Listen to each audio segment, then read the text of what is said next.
Halo teman-teman kos-kosan, gimana kabar kalian? Baik-baik saja kan? Jujutsu Kaisen Module chapter 19 telah dirilis di situs Manga Plus.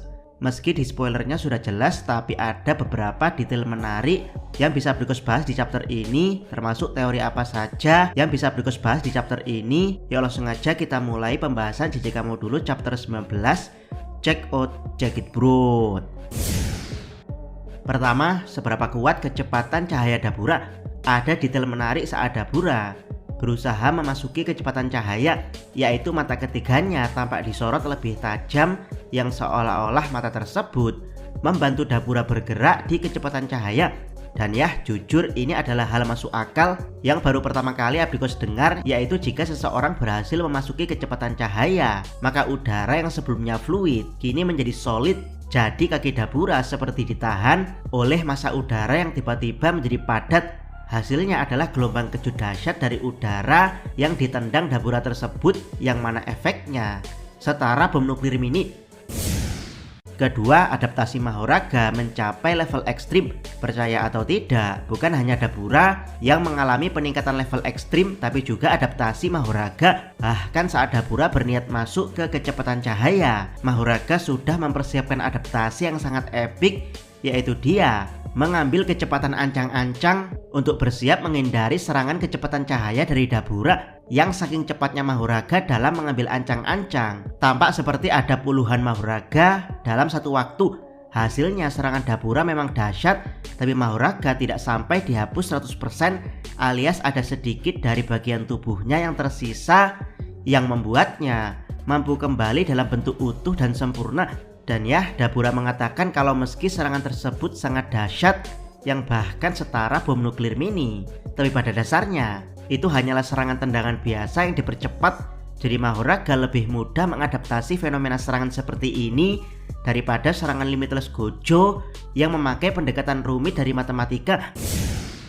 Ketiga, Saitabura versus Garoraga yang sebenarnya tidak setara. Dan ya sadar serangan dahsyatnya lebih mudah diadaptasi Mahoraga, Dabura bukannya panik tapi malah makin antusias. Untuk pertama kalinya dia menghadapi lawan yang sanggup membuat jantung dia berdebar, alias lawan yang mampu memberikan Dabura cinta dari kesendirian sebagai yang terkuat.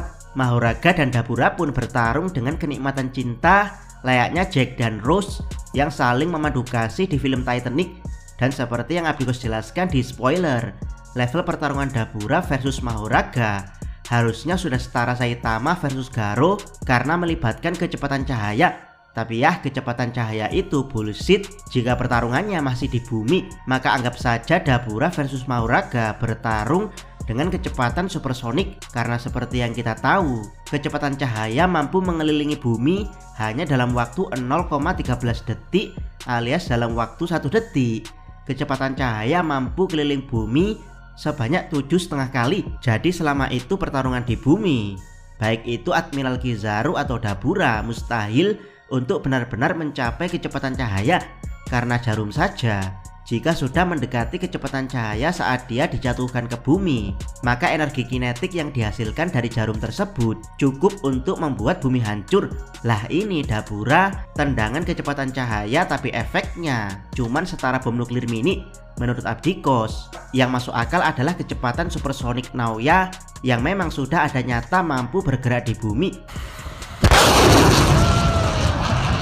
Jadi ya menurut Abdikos, pertarungan level kecepatan cahaya yang cukup masuk akal adalah Saitama versus Garo, karena keduanya bertarung dengan pindah-pindah planet. Keempat, ancaman situasi kacau dari roh kutukan. Di saat Dabura sedang asyik memadu kasih dengan Mahoraga dalam pertarungan, markas Jujutsu mengalami kepanikan massal karena dahsyatnya pertarungan Mahoraga versus Dabura akan membuat roh kutukan kelas bawah mencoba keluar dari Tokyo. Saking banyaknya, mereka akan seperti tsunami roh kutukan saat berusaha menyelamatkan diri dari pertarungan masif Mahoraga versus Dabura. Untuk itulah markas pusat Jujutsu membuat jalur khusus dari Barir Jujutsu yang langsung mengarah keluar untuk meminimalisir jatuhnya korban akibat roh kutukan yang menyebar di kota-kota yang masih dihuni sekitar Tokyo.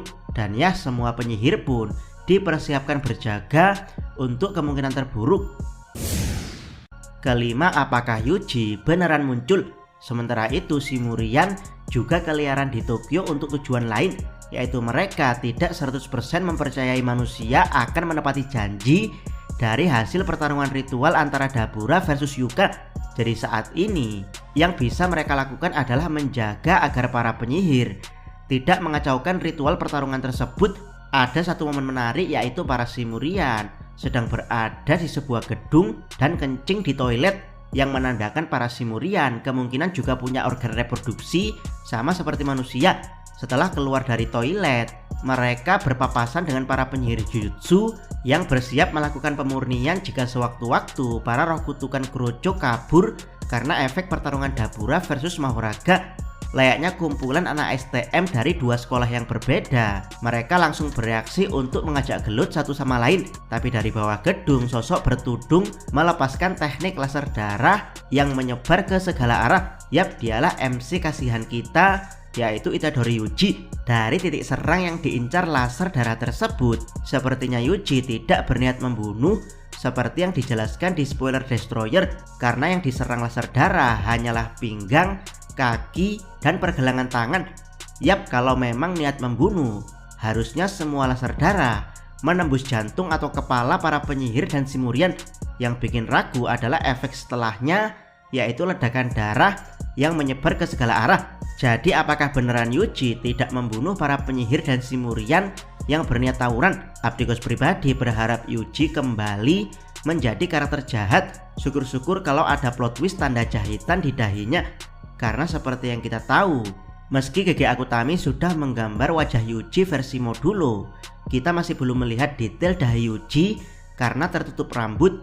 Jadi apakah GG juga menyuruh Yuji Iwasaki untuk menyembunyikan dahi Yuji, sehingga Yuji Iwasaki menggambar sosok misterius yang mengenakan tudung? Jika memang benar plot twistnya Yuji punya tanda jahitan di dahinya, maka Abdikos curiga kalau ini ada hubungannya dengan hilangnya Iori Okotsu yang meninggalkan klan Gojo setelah kelahiran Yuka. Bagaimana menurut pendapat teman-teman? Silahkan tuliskan komentar kalian di bawah. Jangan lupa subscribe channel Otakos dan jangan lupa share video ini. Abdikos salam Mi.